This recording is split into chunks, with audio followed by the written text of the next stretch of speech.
Limang kahulugan ng nakahubad sa panaginip. Una, nakita mo ang iyong sarili na nakahubad sa isang panaginip.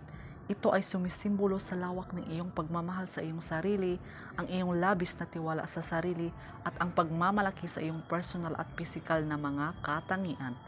Pangalawa, nakakita ka ng isang babae o lalaki na nakahubad sa panaginip.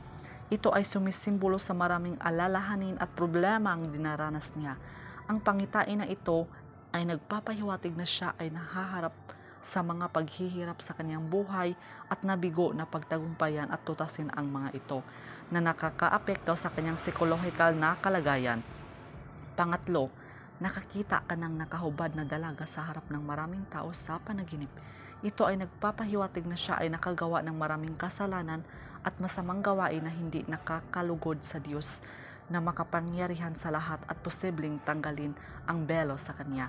Kaya't kailangan niyang itigil iyon kaagad at magmamadali sa pagsisisi.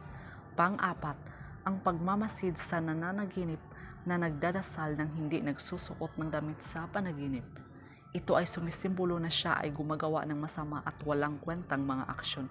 Kaya dapat niyang itigil iyon at i-invest ang kanyang lakas at kakayahan sa paggawa ng mabubuting bagay na kapakipakinabang sa kanya.